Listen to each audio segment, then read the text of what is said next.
vamos a comenzar con la primera sesión. El tema de hoy es de casualidad conocimiento. Todavía. Ok. Aquí dice filosofía.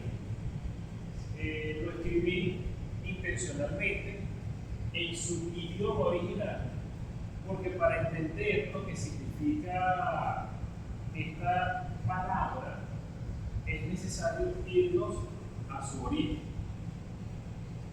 Estas letras me gustaría que las escribieran. Sí, vamos a hacer el ejercicio de escritura.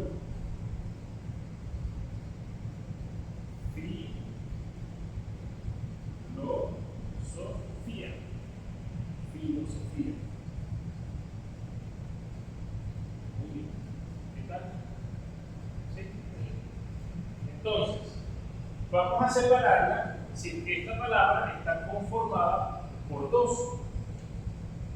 Filo es amor, pero le puso un asterisco. Hay algo que explicar allí.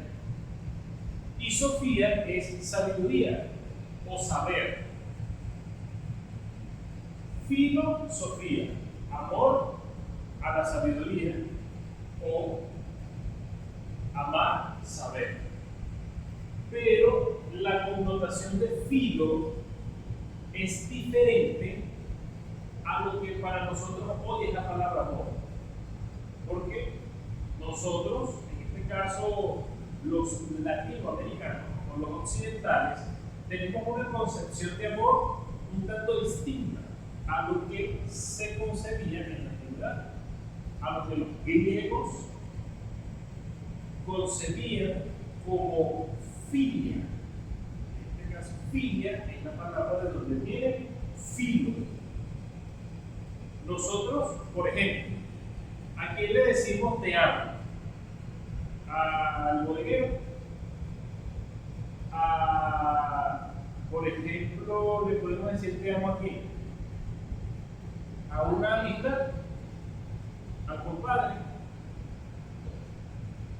Nosotros tenemos reservada la palabra te amo para alguien muy especial. Y si incluso nosotros tenemos hasta como categorizaciones de cariño, porque te amo es más que te quiero. ¿Sí? Yo le diría te quiero a una persona, y si no es te amo ni te quiero, entonces es más abajito te aprecio. ¿Sí? Entonces creamos como una escala de si no te aprecio, bueno, me caes bien. Como que me caes bien, te aprecio, te quiero, te amo.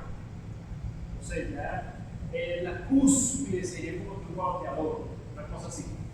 Esa es nuestra expresión o concepción de los sentimientos, como yo lo llamaría como de manera cuantitativa, según la cantidad del sentimiento.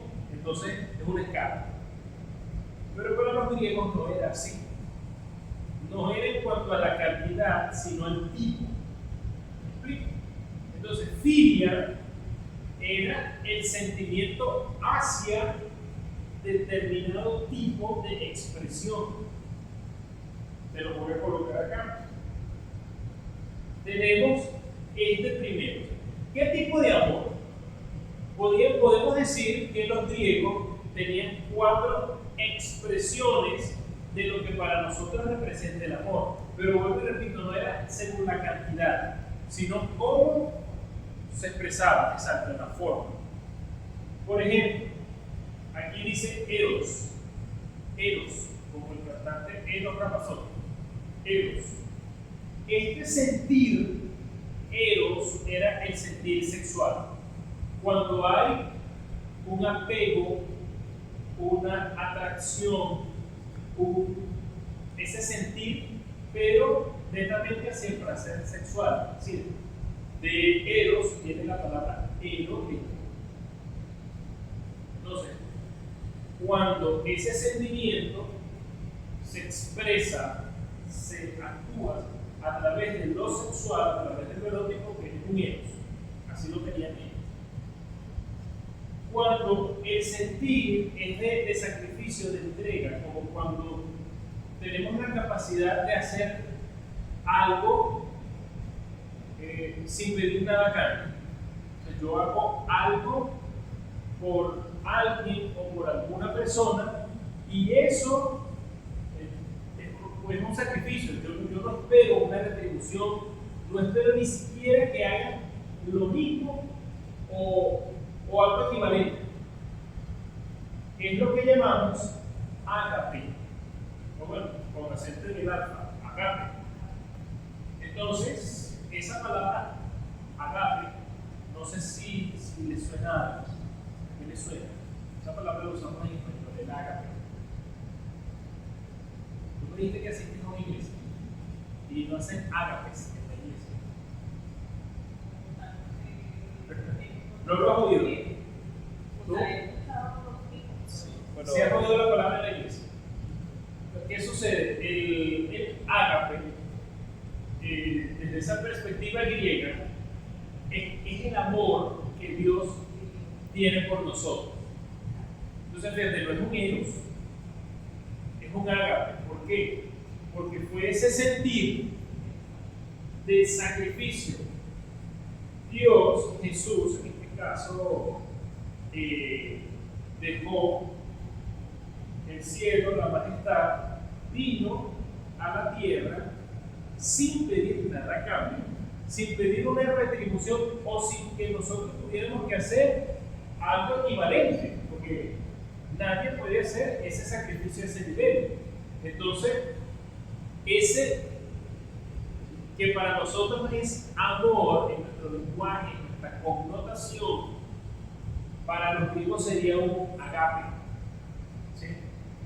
Entonces, ese amor que Dios tiene por nosotros, fíjate, se expresa en la acción, al igual que el eros, es en la acción, no en la cantidad.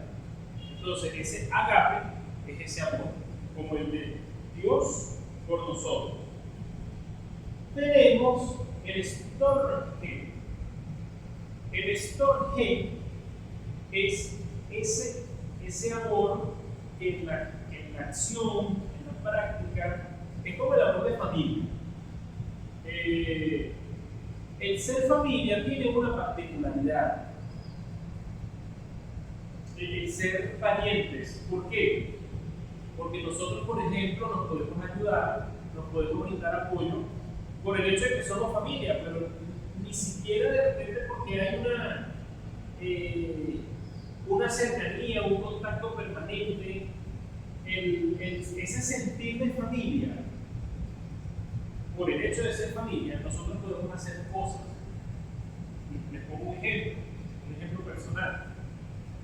Yo tengo familia en San Fernando de Apure y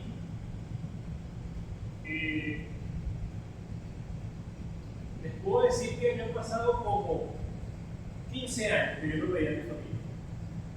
Unos saluditos por Facebook, nos escribimos en el grupo, porque la familia tenemos un grupo de WhatsApp, pero el contacto era más que todo con mis tíos, no tanto con mis primos. ¿Qué sucede? Como en 2019 hubo un evento aquí en Barquisimeto y los primos vinieron de San Fernando para acá. No somos primos de esos primos con pinche panas que nos las pasamos juntos, que rumbeamos juntos, que echamos cuentos, no. O sea, literalmente yo creo que desde que yo tenía 10 años tal vez, no cruzamos bola con un primo directamente. Pero, ¿qué sucede? Hay un vínculo, somos parientes, somos familia. Cuando mi tía me llama y me dice, Armando, tu primo va para Barquisimeto para ver si se puede quedar en tu casa y le da hospedaje para ahorrarse eso. Yo dije, claro, tía, aquí bienvenido. O sea, fíjate, vamos a hechos concretos. ¿A quién estoy yo metiendo en mi casa? No me conocido. ¿Sí o no? No lo conozco. Pero ¿qué sucede? Yo me estoy en un storge. O sea, hay un sentir, es como automático. O sea, ese sentimiento hacia la familia, o sea, familia es familia, pues es automático. O sea, es mi primo. No tenemos que ser un mugre, un sucio, curruña ni nada para yo hacer, o sea, en la acción, brindarle un hospedaje, llegaba a casa y la atención fue, bueno, como que si nos conociéramos de toda la vida, no un primo, estaba hasta pelón. Y bueno, y por ahí empezó la cosa. Imagínate, desde cuando nos veíamos.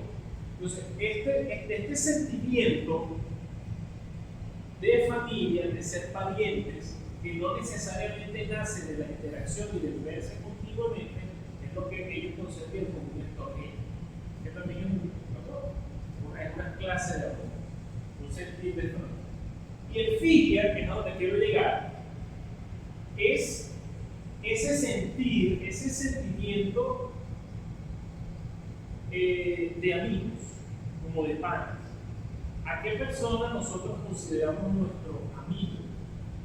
A esa persona con la que, a diferencia de los otros tipos de amores, digámoslo de esa forma, con el amigo nosotros queremos compartir. Nosotros al amigo lo buscamos. De repente, por citar un ejemplo, en los otros tipos de expresiones no hay una preferencia sin un objetivo fijo. Porque yo aquí, en el Eros, me acerco, busco a la persona por una satisfacción sexual, hay un objetivo definido. En el ágape, bueno, la persona va y se esfuerza por esa persona. En el estorgé ya sabemos que hay un vínculo de familia, es decir, nos une la familiaridad. Pero en el filia, que somos amigos, o sea, nos une eso, la amistad, pero es un todo. Porque yo ese amigo lo puedo buscar, o ese amigo me busca a mí para conversar. Tenemos amigos para compartir de repente una alegría. No sé si, yo creo que todos tenemos un amigo en el que, por ejemplo, vas a hacer un compartir, vas a hacer una fiesta, un cumpleaños, un chácara, o sea, indigestible, venga, vamos a reunirnos el viernes, vamos a compartir. Es decir, es esa amistad con la que quieres estar cerca, con la que le vas a contar algo, con la que tienes confianza. Entonces, esa filia te lleva a estar cerca, a que haya contacto, a que haya búsqueda. ¿Sí? Te busco para. Y bueno, pudiéramos, si hacemos un equivalente a nuestra cultura, bueno, que busco para estar cerca. De hecho, la palabra filia es un sufijo en nuestro idioma. En el idioma castellano. Por ejemplo, pudiéramos decir, una palabra que les diga a la gente que termine con filia. Con filia.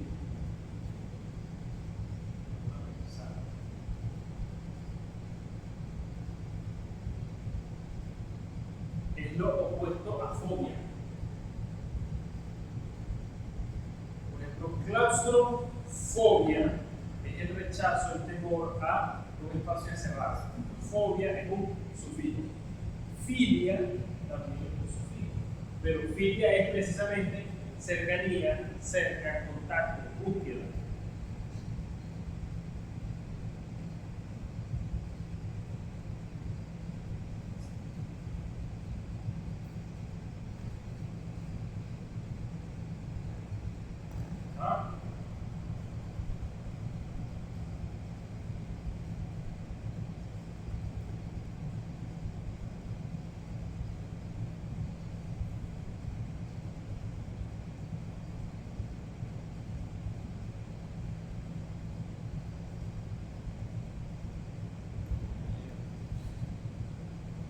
No le suena la zoofilia. Zoofilia.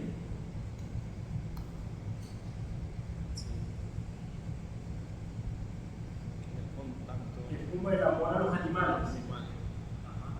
O vamos a hablar de cosas negativas. La parte negativa pudiera ser lo que llaman pedofilia, por ejemplo. ¿Sí?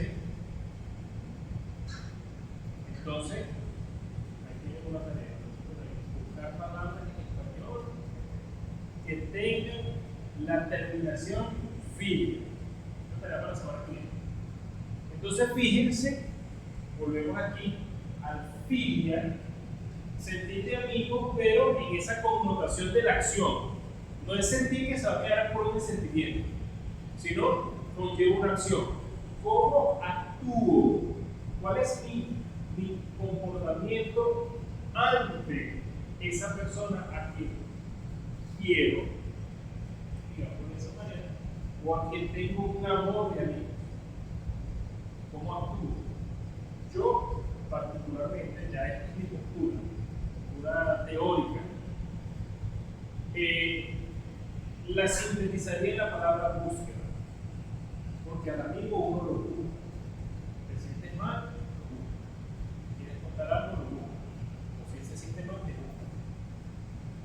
Estamos muy alegres, hay que celebrar, lo busca. Mira, te invito, no falte. ¿Sí?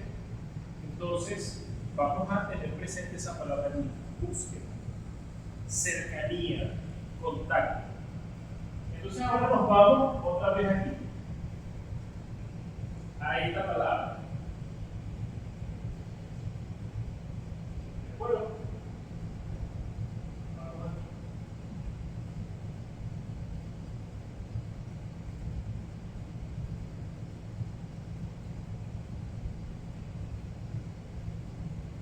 Entonces, tengo aquí a Sofía y aquí tengo al Filo.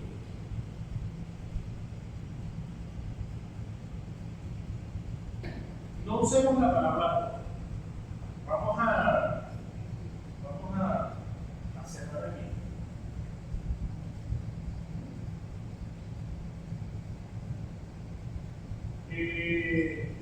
Vamos a emplear un verbo.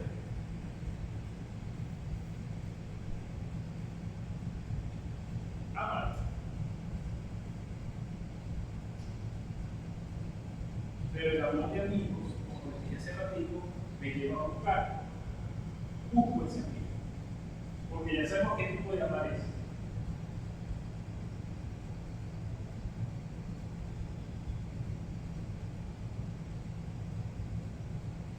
Y Sofía, saber.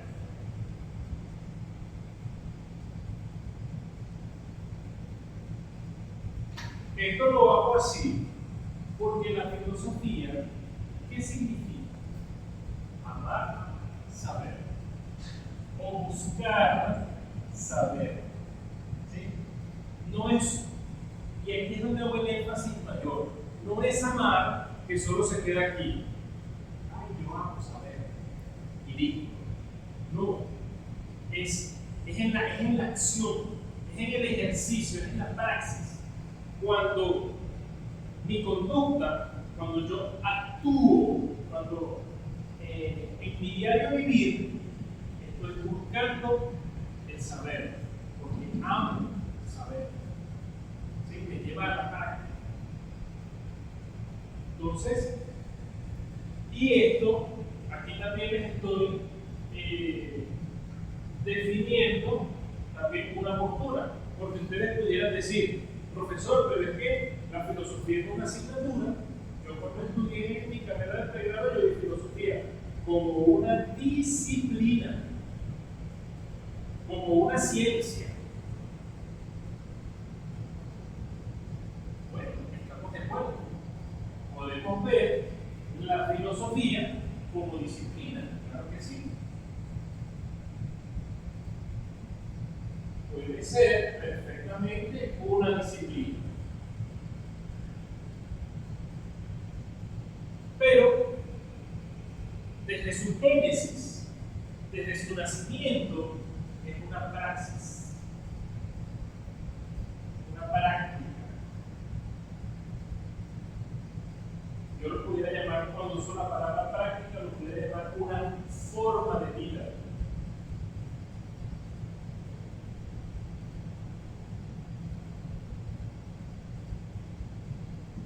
Una forma de vida. ¿Por qué una forma de vida? Porque nosotros podemos ser personas que nos podemos conformar con lo que nos digan y ya. Esta pared blanca es el enciende allá y ya me quedo con ese dato. La pared blanca, el bombillo enciende allá. Puedo quedarme con el dato que me dice en las redes sociales cuando reviso el teléfono. Una persona que vive amando el saber, buscando el saber, no se queda con la información de lo primero que te dice. Aunque esto es blanco, y es obvio que es blanco, los filósofos se preguntan, ¿por qué es blanco? Es la pregunta que nunca falta.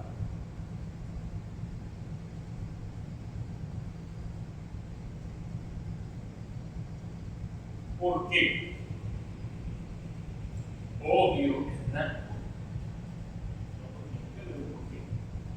Tiene que haber una explicación. ¿Por qué es blanco? Es decir, no me satisface, no me conformo solamente con que es blanco y ya. Quiero saber por qué. Y esto tiene una respuesta.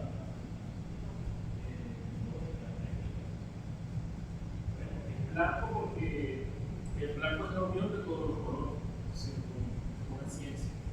El blanco es porque absorbe. Hay una teoría de la luz, no sé si la conocen, pero entonces hay una explicación. Y estoy seguro que ustedes conocen personas con estos dos tipos de actitud. La actitud que se conforma con lo que le dicen y la actitud de aquel que, recibiendo lo que le dicen, se pregunta por qué.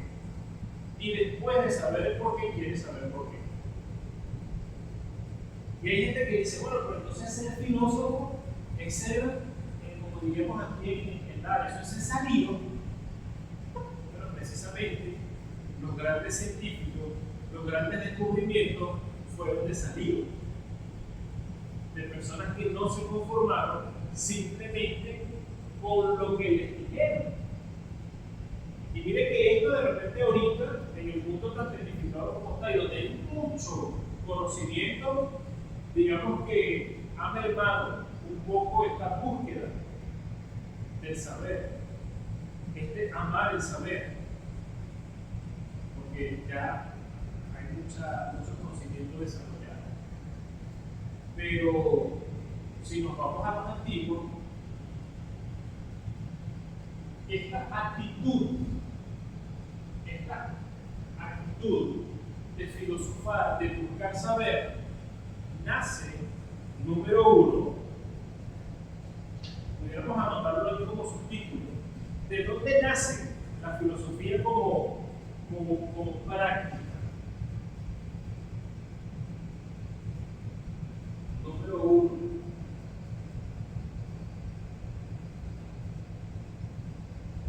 de cuestionar lo obvio.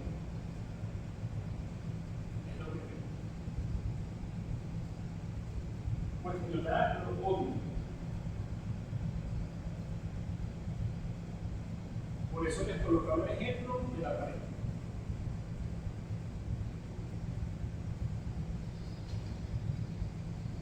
¿Por qué se hace de noche? Obvio, porque el sol se oculta. La pregunta es, ¿y por qué el sol se oculta? Obvio, porque sale. Vamos a cuestionar lo obvio. Y fíjense en nuestro lenguaje. ¿Por dónde sale el sol? Por el este. El sol sale por el este. ¿Seguro que el sol sale por el este?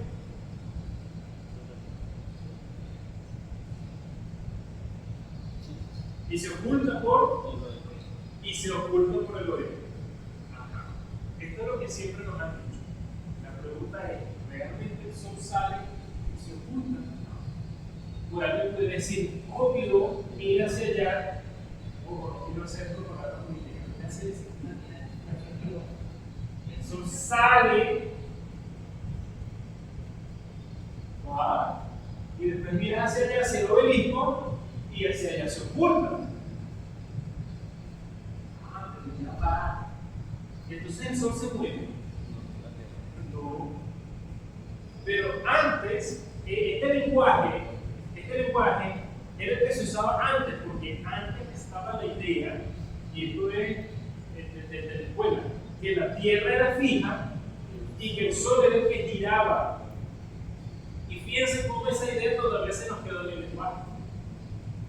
Porque es que, obviamente, nosotros no nos movemos, es lo que nuestro sentido percibe, ¿verdad? No nos estamos moviendo.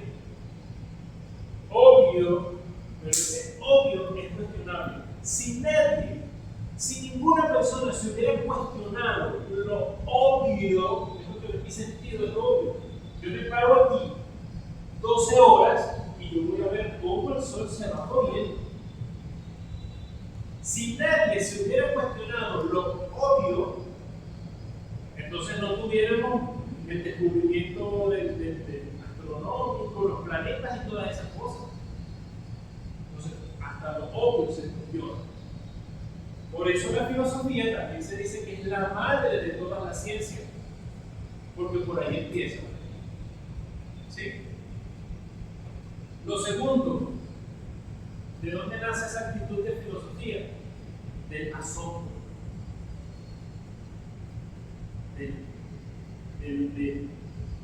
de la sorpresa que me puede generar lo que contemplo.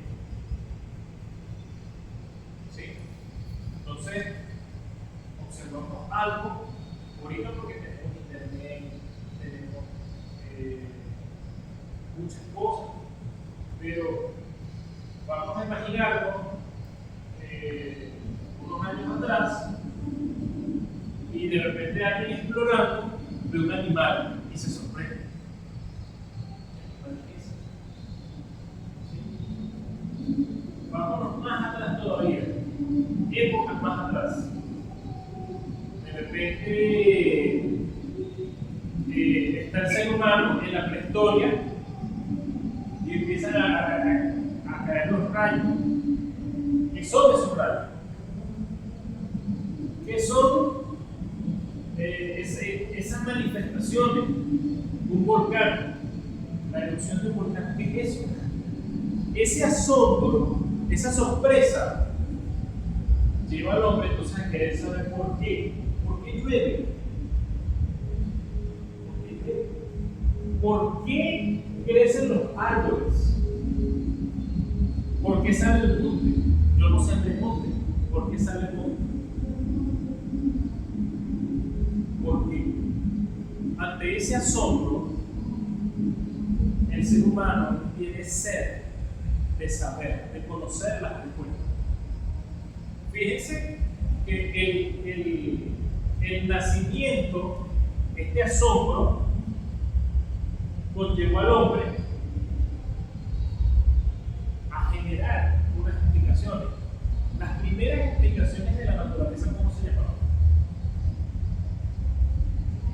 Las primeras explicaciones de la naturaleza, de los fenómenos, de por qué llovía, por qué el sol, por qué los rayos. ¿Cómo se llamaban esas primeras explicaciones?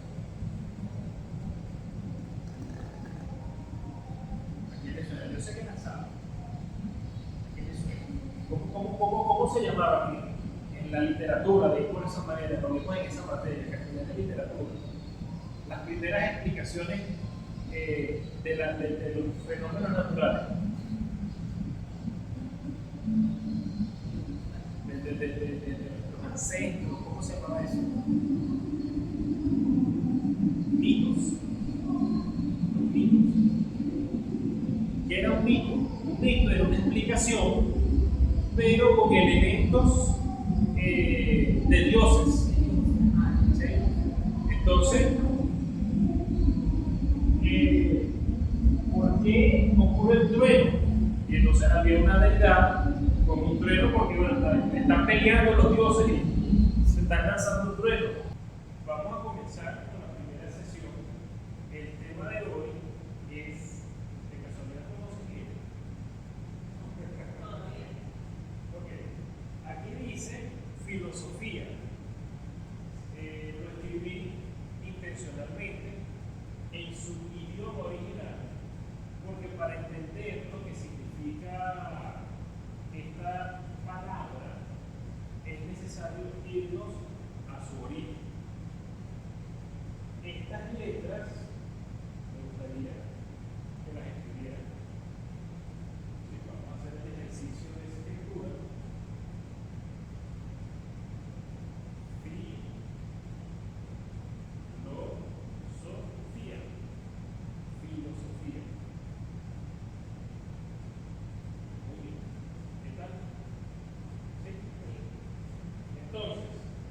vamos a separarla. Si esta palabra está conformada por dos. Filo es amor, pero le puso un asterisco. Hay algo que explicar ahí. Y Sofía es sabiduría o saber. Filosofía, amor a la sabiduría o amar, saber. Pero la connotación de filo es diferente a lo que para nosotros hoy es la palabra amor. Porque nosotros, en este caso, los latinoamericanos o los occidentales, tenemos una concepción de amor un tanto distinta a lo que se concebía en la antigüedad, a lo que los griegos concebían como filia. En este caso, filia es la palabra de donde viene filo. Nosotros, por ejemplo, ¿a quién le decimos te amo? Al bodeguero. Por ejemplo, le podemos decir te amo a quién? A una amistad, al compadre. Nosotros tenemos reservada la palabra te amo para alguien muy especial. Y si incluso nosotros tenemos hasta como categorizaciones de cariño, porque te amo es más que te quiero. ¿Sí? Yo le diría te quiero a una persona, y si no es te amo ni te quiero, entonces es más abajito te aprecio. ¿Sí? Entonces creamos como una escala, y si no te aprecio, bueno, me caes bien. Como que me caes bien, te aprecio, te quiero, te amo. O sea, ya la cúspide sería como que wow, te adoro, una cosa así. Esa es nuestra expresión o concepción de los sentimientos, como yo lo llamaría como de manera cuantitativa, según la cantidad del sentimiento, entonces es una escala. Pero para los griegos no era así. No era en cuanto a la cantidad, sino el tipo. ¿Me explico? Entonces, filia era el sentimiento hacia determinado tipo de expresión. Te lo voy a colocar acá. Tenemos este primero. ¿Qué tipo de amor? Podemos decir que los griegos tenían 4 expresiones de lo que para nosotros representa el amor. Pero vuelvo y repito, no era según la cantidad, sino cómo se expresaba, exacto, la forma. Por ejemplo, aquí dice Eros, como el cantante Eros Ramazzotti. Eros. Este sentir, Eros, era el sentir sexual. Cuando hay un apego, una atracción, ese sentir, pero netamente hacia el placer sexual. ¿Sí? De Eros viene la palabra erótico.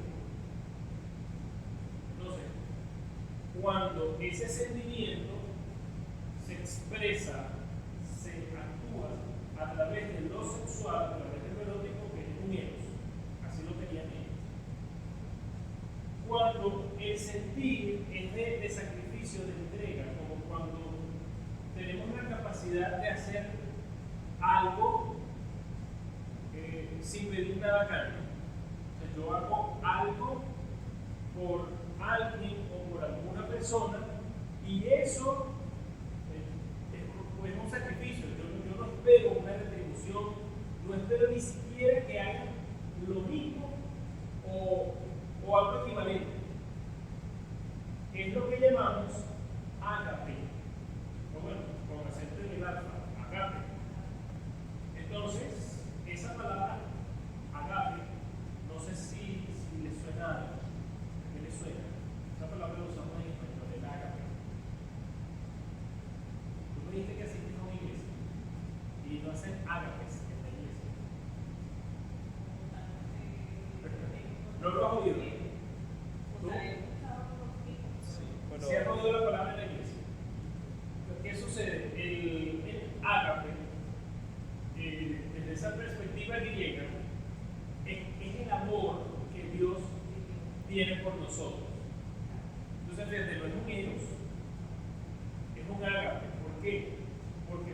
sentir del sacrificio.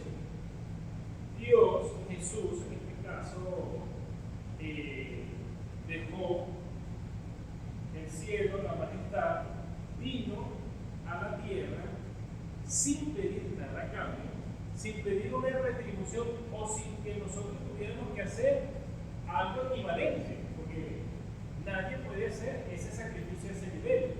Entonces, ese que para nosotros es amor en nuestro lenguaje, en nuestra connotación, para los griegos sería un agape. ¿Sí? Entonces, ese amor que Dios tiene por nosotros, fíjate, se expresa en la acción, al igual que el eros, es en la acción, no en la cantidad. Entonces, ese agape es ese amor, como el de Dios por nosotros. Tenemos el storge. El storge es ese amor que en la acción, en la práctica, es como el amor de familia. El ser familia tiene una particularidad. El ser parientes. ¿Por qué? Porque nosotros, por ejemplo, nos podemos ayudar, nos podemos brindar apoyo por el hecho de que somos familia, pero ni siquiera de repente porque hay una cercanía, un contacto permanente, ese sentir de familia, por el hecho de ser familia, nosotros podemos hacer cosas. Les pongo un ejemplo personal. Yo tengo familia en San Fernando de Apure y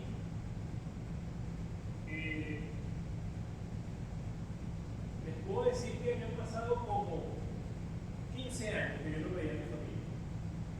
Unos saluditos por Facebook, nos escribimos en el grupo de la familia, tenemos un grupo de WhatsApp, pero el contacto era más que todo con mis tíos, no tanto con mis primos. ¿Qué sucede? Como en 2019 hubo un evento aquí en Barquisimeto y los primos vinieron de San Fernando para acá. No somos primos de esos primos con pinche panas que nos las pasamos juntos, que confiamos juntos, que echamos cuentos, no. O sea, literalmente yo creo que desde que yo tenía 10 años tal vez no cruzamos bola con mi primo directamente. Pero, ¿qué sucede? Hay un vínculo, somos parientes, somos familia. Cuando mi tía me llama y me dice, Arnaldo, tu primo va para Barquisimeto para ver si se puede quedar en tu casa y le da hospedaje para ahorrarse eso. Yo dije, claro, tía, que bienvenido. O sea, fíjate, vamos a hechos concretos. ¿A quién estoy yo metiendo en mi casa? A un desconocido. ¿Sí o no? No lo conozco. Pero ¿qué sucede? Yo me estoy en un entorno aquí. O sea, hay un sentir, es como automático. O sea, ese sentimiento hacia la familia, o sea, de familia a familia, pues es automático. O sea, es mi primo. No tenemos que ser un mugre, un sucio, curruña ni nada para yo hacer, o sea, en la acción, brindarle un hospedaje, llegar a casa y la atención fue, bueno, como que si nos conociéramos de toda la vida, ¿no? Estaba bastante loco. Y bueno, y por ahí empezó la cosa. Imagínate, desde cuando nos veíamos. Entonces, este sentimiento de familia, de ser parientes, que no necesariamente nace de la interacción y de verse continuamente, es lo que ellos consideran como un entorno, que también es una clase de amor, un sentir de familia. Y el filia, que es a donde quiero llegar, es ese sentir, ese sentimiento de amigos, como de panas. ¿A qué persona nosotros consideramos nuestro amigo? A esa persona con la que, a diferencia de los otros tipos de amores, digamos de esa forma, con el amigo nosotros queremos compartir. Nosotros al amigo lo buscamos. De repente, por si fuera un ejemplo, en los otros tipos de expresiones no hay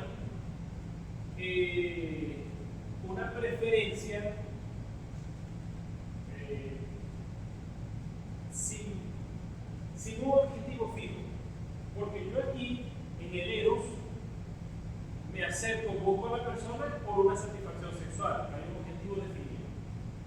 En el ágape, bueno, la persona va y se esfuerza por esa persona. En el estrogén ya sabemos que hay un vínculo de familia, es decir, nos une la familiaridad. Pero en el filia, que somos amigos, o sea, nos une eso, la amistad, pero es un todo. Porque yo ese amigo lo puedo buscar, o ese amigo me busca a mí para conversar. Tenemos amigos para compartir de repente una alegría. No sé si, yo creo que todos tenemos un amigo en el que, por ejemplo, vas a hacer un compartir, vas a hacer una fiesta, un cumpleaños, un chándal, o sea, y le escribe, venga, vamos a reunirnos el viernes, vamos a compartir. Es decir, es esa amistad con la que quieres estar cerca, con la que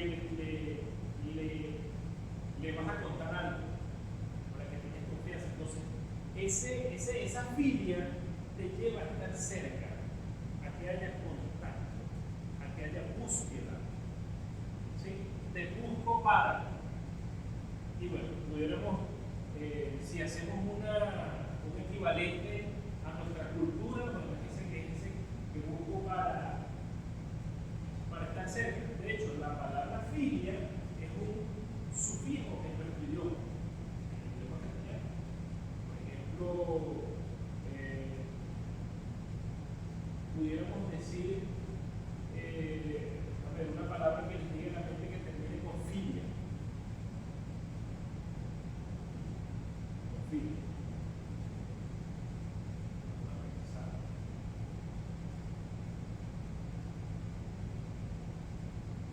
Es lo opuesto a fobia.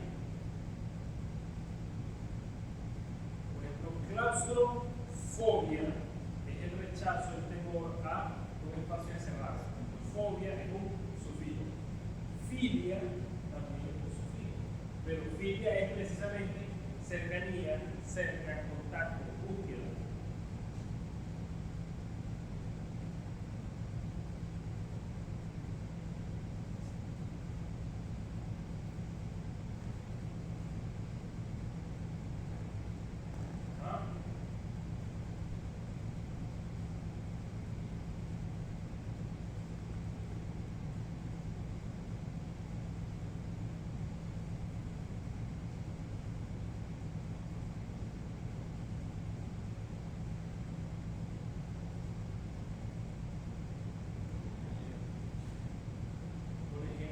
Suena la zoofilia. Zoofilia.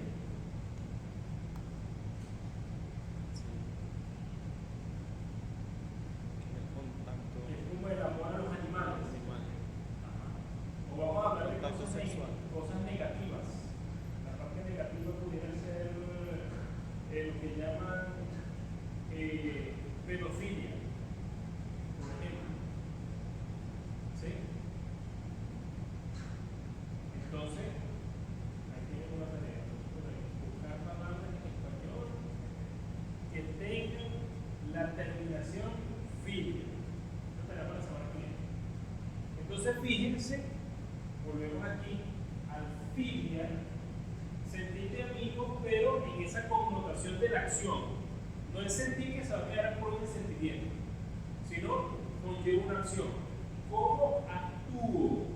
¿Cuál es mi comportamiento ante esa persona a quien quiero, digamos de esa manera, o a quien tengo un amor de amigos? ¿Cómo actúo? Yo, particularmente, ya esta es mi postura teórica, la sintetizaría en la palabra búsqueda, porque al amigo uno lo busca. ¿Te sientes mal? Lo busca. ¿Quieres contar algo? Lo busca. O si se siente mal, te busca. Estamos muy alegres, hay que celebrar, lo busca. Mira, te invito, no falte. ¿Sí? Entonces, vamos a tener presente esa palabra allí, búsqueda, cercanía, contacto. Entonces ahora nos vamos otra vez aquí. A esta palabra.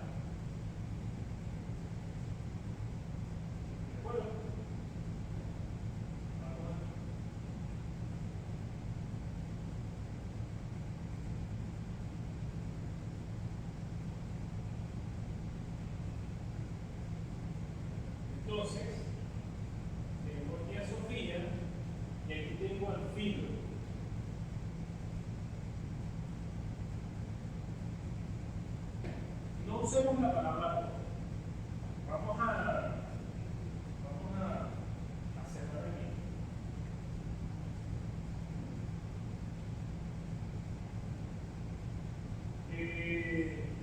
Vamos a emplear un verbo.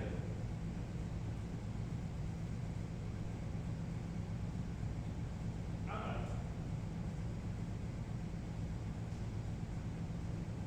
Pero el amor de amigos, como les dije hace ratito, me lleva a buscar. Busco ese amigo. Porque ya sabemos qué tipo de amar es.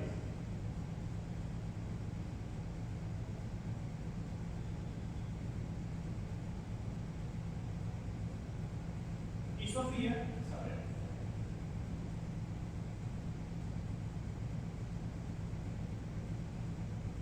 Esto lo hago así porque la filosofía, ¿qué significa? Amar, saber.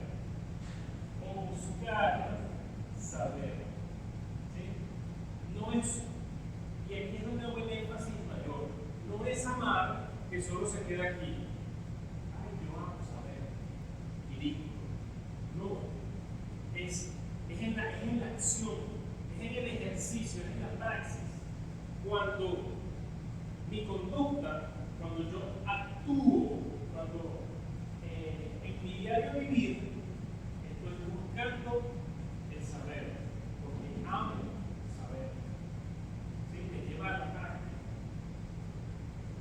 Entonces, y esto, aquí también les estoy definiendo también una postura, porque ustedes pudieran decir, profesor, pero es que la filosofía es una asignatura. Yo cuando estudié en mi carrera de pregrado, yo vi filosofía como una disciplina, como una ciencia. Bueno, estamos de acuerdo.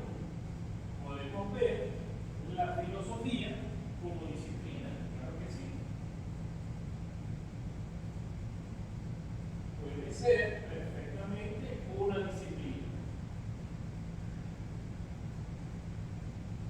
Pero desde su génesis, desde su nacimiento, es una praxis, una práctica. Yo lo pudiera llamar, cuando uso la palabra práctica, lo pudiera llamar una forma de vida.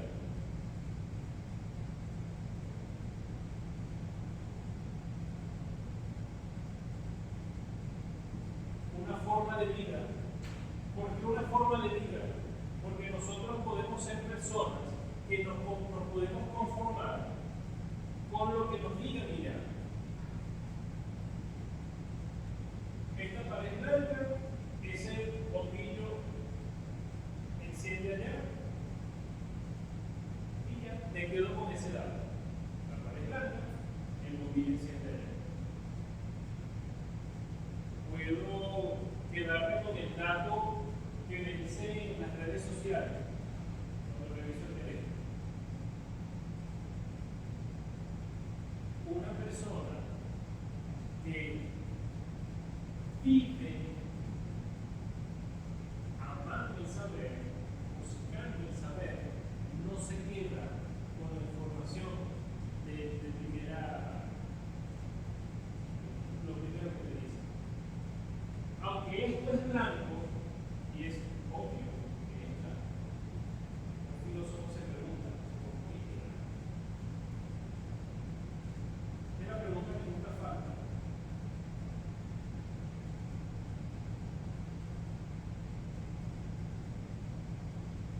¿Por qué? Obvio es blanco. No, ¿por qué?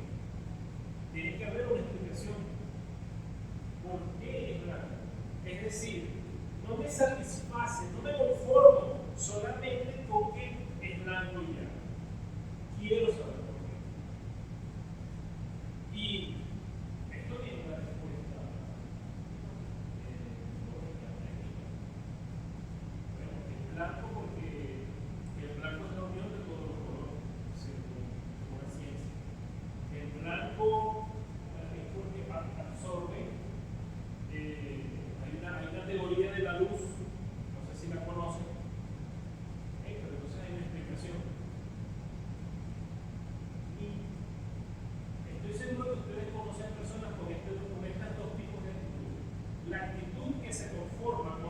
dice y la actitud de aquel que, recibiendo lo que le dicen, se pregunta por qué. Y después de saber el por qué, quiere saber por qué.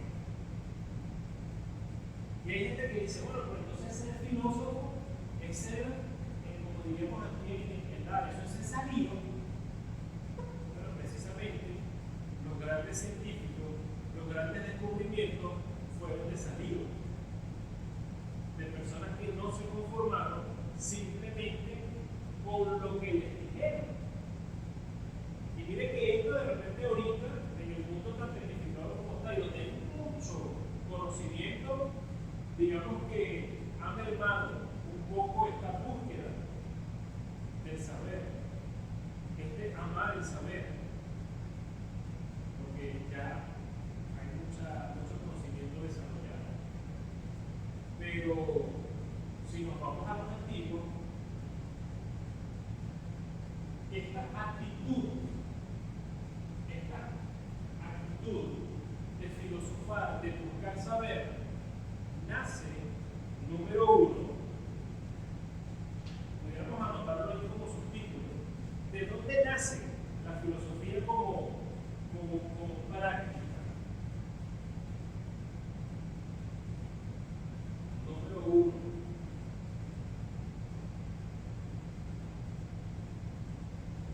de cuestionar lo obvio. Es lo que vemos. Cuestionar lo obvio. Por eso les colocaba un ejemplo de la pared.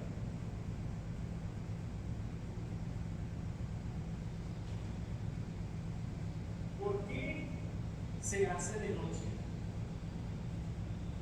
Obvio, porque el sol se oculta. La pregunta es, ¿y por qué el sol se oculta? Obvio, porque sale. Vamos a cuestionar lo obvio. Y fíjense en nuestro lenguaje. ¿Por dónde sale el sol? Por el este. El sol sale por el este. ¿Seguro que el sol sale por el este?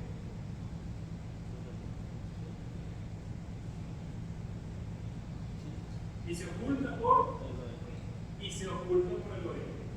Ajá. Esto es lo que siempre nos han dicho. La pregunta es, ¿realmente el sol sale y se oculta? Pues alguien puede decir, obvio, mira hacia allá. Ojo, no quiero hacer esto para la política. El sol sale. Y después miras hacia allá, hacia el obelisco, y hacia allá se oculta.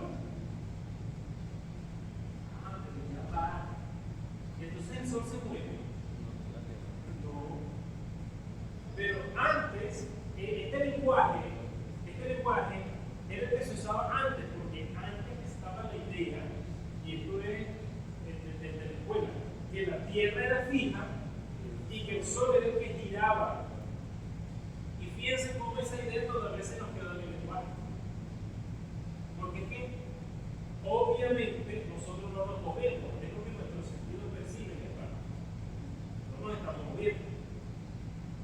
Obvio, pero es obvio, es cuestionable. Si ninguna persona se hubiera cuestionado lo obvio, ¿qué sentido es obvio? Yo te paro aquí 12 horas y yo voy a ver cómo el sol se va poniendo. Si nadie se hubiera cuestionado lo obvio, entonces no tuviéramos el descubrimiento astronómico, los planetas y todas esas cosas. Entonces, hasta lo obvio se cuestiona. Por eso la filosofía también se dice que es la madre de todas las ciencias, porque por ahí empieza. ¿Sí? Lo segundo, ¿de dónde nace esa actitud de filosofía? Del asombro,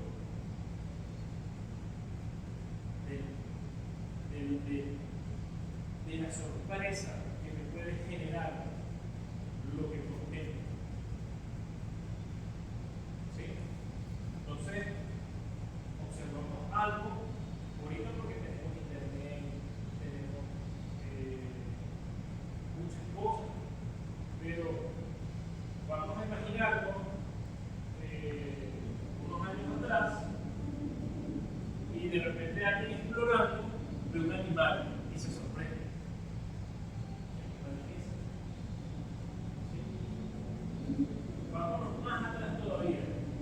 épocas más atrás. De repente está el ser humano en la prehistoria y empiezan a caer los rayos. ¿Qué son esos rayos? ¿Qué son esas manifestaciones? Un volcán, la erupción de un volcán. ¿Qué es eso? Ese asombro, esa sorpresa lleva al hombre entonces a querer saber por qué. ¿Por qué llueve? ¿Por qué crecen los árboles? ¿Por qué sale el monte? Yo no sé el monte. ¿Por qué sale el monte? Porque ante ese asombro, el ser humano tiene sed de saber, de conocer las respuestas. Fíjense que el nacimiento, este asombro, conllevó al hombre a generar unas explicaciones.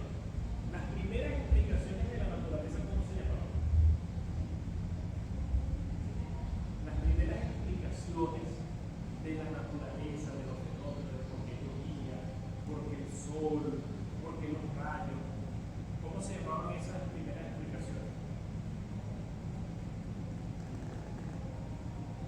¿A quién le suena? Yo sé que la saben. ¿A quién le suena? ¿Cómo se llamaban en la literatura? De por esa manera, lo mismo en esa materia, que es la literatura. Las primeras explicaciones de los fenómenos naturales.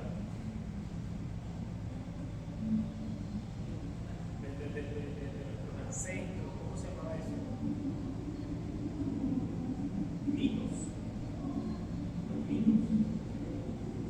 ¿Qué era un mito? Un mito era una explicación, pero con elementos de dioses. ¿Sí? Entonces, ¿por qué ocurre el trueno? Y entonces había una deidad con un trueno porque bueno, están peleando los dioses y se están lanzando un trueno. Todas las civilizaciones tienen sus mitos, explicaciones de cómo llegaron a ocurrir las cosas. ¿Conocen ustedes, por ejemplo, los mitos de los primeros habitantes de nuestra América? Los mitos indígenas. Por ejemplo, ¿conocen? ¿Han leído el Popol Vuh? ¿No? Fíjense cómo, está muy bonito, le hacer aquí un paréntesis, no en la clase. Así, rapidito. Según los indígenas se preguntaban cómo llegó a existir el hombre. Y él decía que nosotros llegamos a existir porque bueno, los dioses empezaron a formar al hombre de varios materiales. Tomaron un material, por decir el barro. Lo hicieron de barro, pero eso no funcionó. Vinieron, tomaron otra cosa. Dicen que finalmente tomaron maíz. Agarraron unos maíz, una mazorca, e hicieron el hombre de maíz. Fíjense que hubo una cosa conecta con la otra. ¿Qué es lo que más nosotros comemos? ¿De qué es la arepa? Entonces fíjense, por eso es que el pan, entonces no comemos tanto maíz, porque bueno, estamos hechos de maíz. Evidentemente, por ejemplo, el trigo no es una planta originaria de aquí de América, el maíz. El trigo es europeo. Entonces, bueno, este pequeño paréntesis, ¿sí? Hay unos mitos, no solamente los mitos son Zeus, Hércules, porque eso es muy europeo, también hay mitos que nutrieron, alimentaron o que forman parte de las ideas que se concebían aquí, quienes ya habitaban aquí en las Américas antes de ser colonizadas. Entonces, esto nos conlleva a otra cosa, a una tercera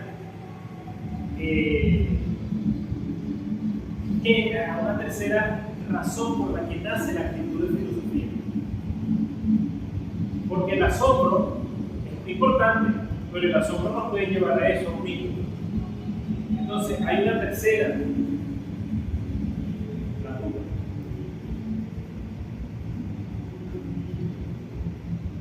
La duda. ¿Por qué la duda?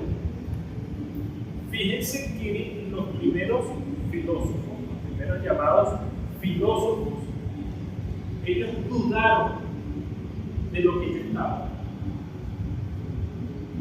Hay un relato en un punto geográfico llamado Jonia, en la antigua Grecia. Era un punto geográfico de comercio. Allí venían, por su ubicación geográfica, era muy estratégico para el comercio. Entonces, ¿qué sucede? Venían de todas civilizaciones y cada persona de una civilización traía sus creencias, su religión, sus cosas. En ese diálogo comercial, imagínate que vamos al mercado, más que al mercado San Juan, y tú estás allí y hay otra persona que tú conversas y hablas mientras esperas y mientras el efectivo. O sea, en ese quehacer surgían conversaciones.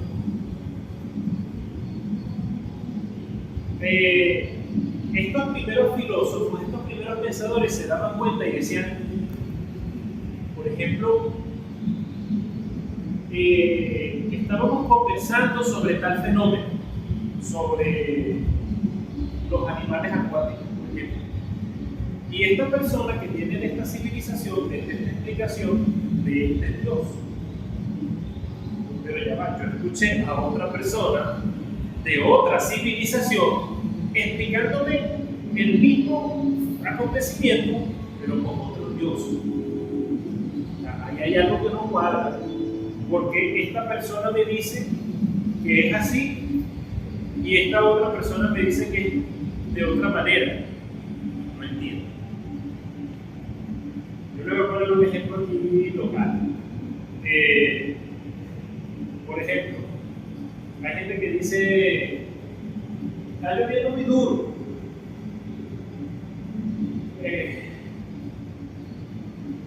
Y hay personas que dicen, el 24 de junio llueve, porque San Juan está, por lo de San Juan Bautista, no sé, ¿me explico? O bueno, mira, ¿por qué está lloviendo? Porque tan santo se está bañando y está cayendo el agua, ¿no? ¿Sí? Entonces, pero esa es la explicación que me diste tú. Resulta ser que yo fui al mercado de una explicación que dijo, no, que llueve no porque se está bañando San Juan, sino porque, no sé, está llorando otro. Tiene la razón, pasa algo. Resulta ser que en esa conversación del mercado me dijeron que a los niños que se portan mal les sale el moco. Allá no sale el moco, allá sale el otro. Entonces el moco. Sí. Entonces, estos primeros que escuchaban y decían, ya va, tiene que haber una explicación verdadera. Aquí tenemos otra palabra, la verdadera. ¿Cuál es la verdadera? Estoy dudando, porque la duda me lleva a ¿qué? A buscar la verdad. ¿Será que eso ocurre por este Dios, por otro Dios o de otra manera? ¿O será que hay una explicación en la que no estén los dioses? ¿Será que la lluvia no es ni el Dios de esta civilización ni el Dios de esta civilización? ¿Será que llueve por otra cosa? Y si llueve por otra cosa, ¿por cuál? ¿Y por qué? La duda, la necesidad de buscar el saber sin mitos. ¿Estás enfermo? Eso debe ser. Hubo una época donde la gente que se enfermaba de epilepsia y cosas así le atribuían que tenía una posesión. Vamos a buscar una explicación sin elementos no naturales. Por eso los primeros filósofos se llamaron naturalistas. Vamos a buscar la explicación aquí, en la naturaleza, no en otro lado. Quiero una explicación sin dioses. Esa duda es entonces lo que hizo esa génesis de la filosofía. Y las primeras explicaciones son porque llueve, porque el sol, porque las nubes. Bueno, fíjense, ya conocemos el ciclo del agua. Y ustedes dirán, ay, tan sencillo el ciclo del agua. ¿Cuál es el ciclo del agua? Condensación, evaporación, condensación, precipitación.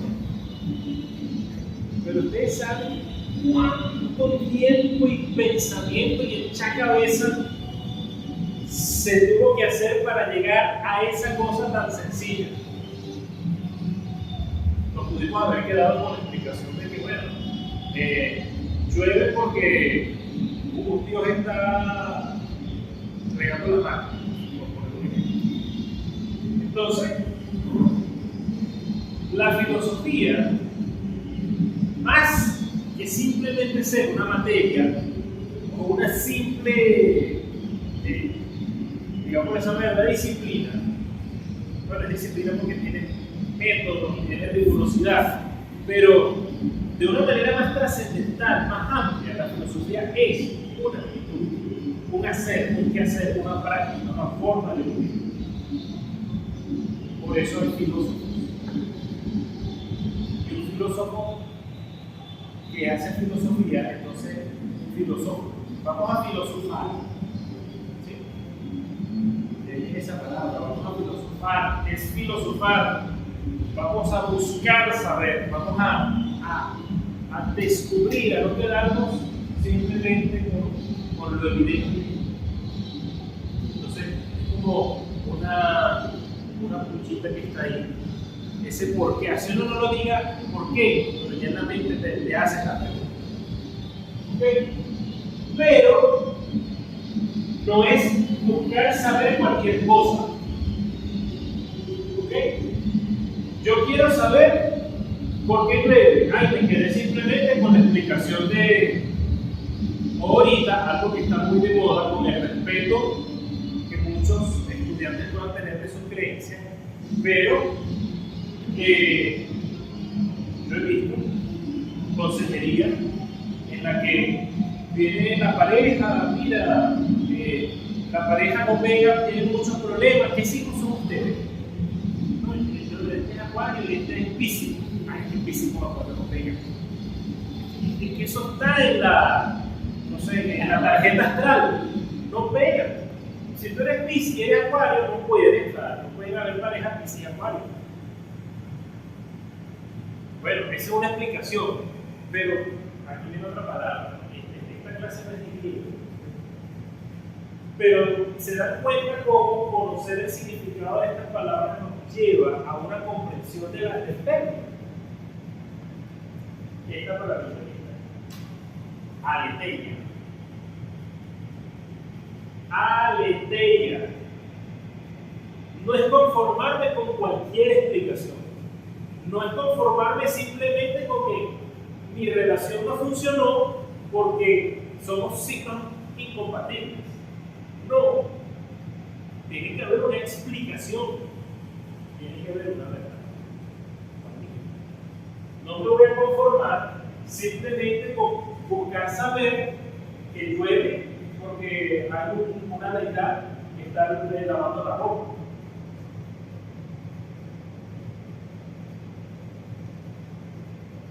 Ahora, la mente filosófica, ¿y qué es la verdad?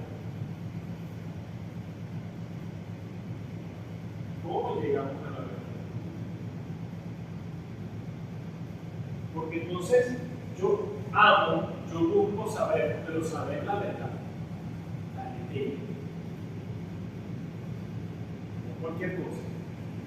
Porque si me voy a conformar con cualquier respuesta, entonces me puedo conformar perfectamente con la teoría de que la Tierra es plana y de que efectivamente el Sol se mueve. ¿Sí? La verdad. ¿Qué es la verdad?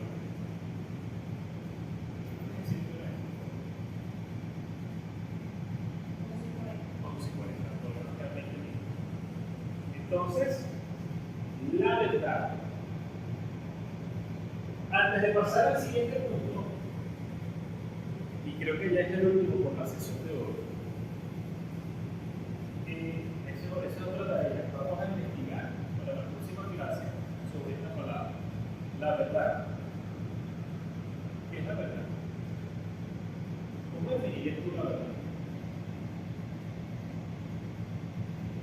Estar en lo cierto. Estar en lo cierto.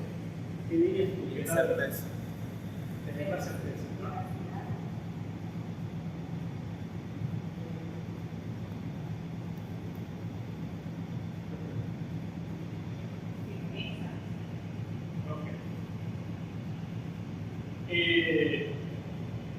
Hay un relato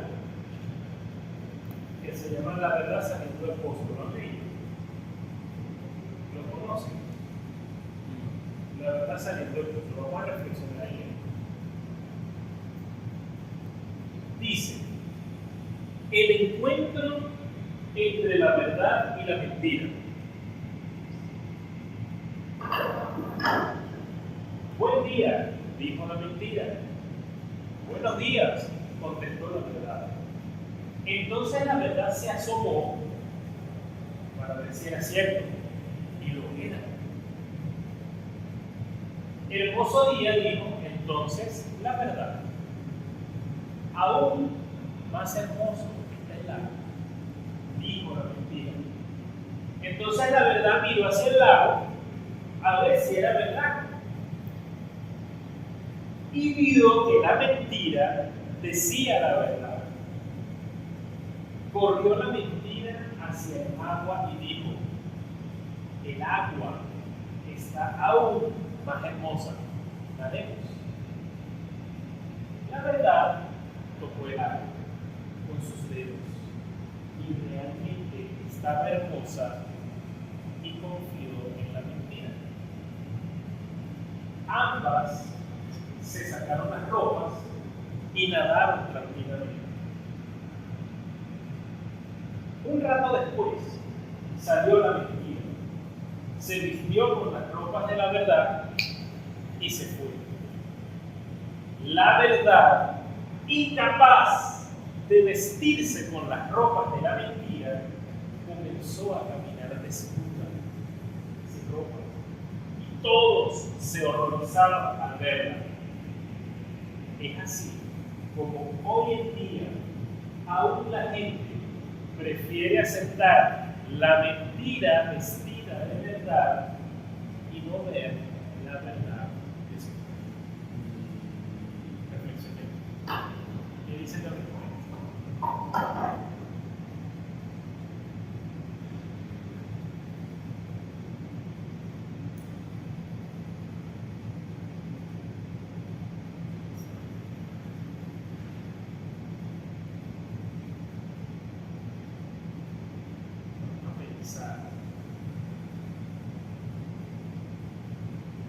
¿Qué podemos reflexionar de aquí?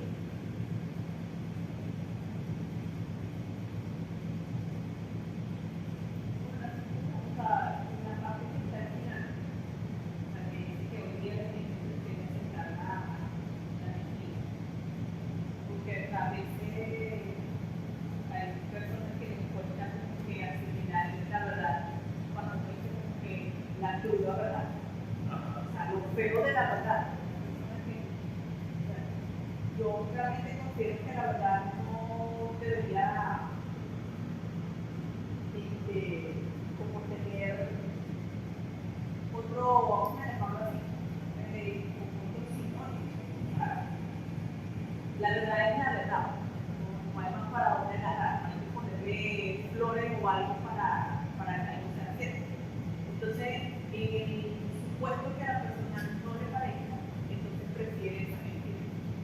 O sea, como hay una canción de Gustavo Lima que dice algo de eso.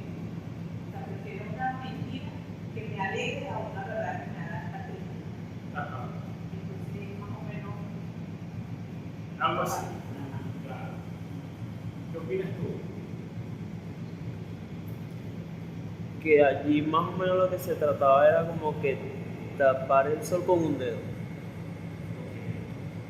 Eso sería la mentira disfrazada, en verdad. La mentira disfrazada. Es decir, y el hecho, también hay un hecho allí, excelente lo que ustedes dicen, porque bueno, como tú decías, todos vamos a preferir la verdad. Así duele. Y lo que tú decías, ¿no? Lo de tapar el sol con un dedo. Que No se capaz puede no tapar se el sol. puede. Imposible. Pero el detalle es una realidad. Esto es claro, una metáfora. Pero esto en la práctica ocurre.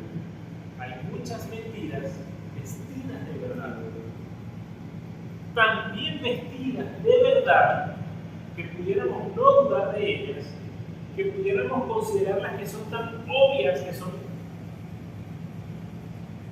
Increíble. Entonces, sabiendo que en el mundo la mentira anda disfrazada de verdad, entonces hay que filosofar, hay que dudar, hay que cuestionar lo obvio, pero también hay que dejarse asombrar, porque cuando veamos a la verdad, va a estar desnuda.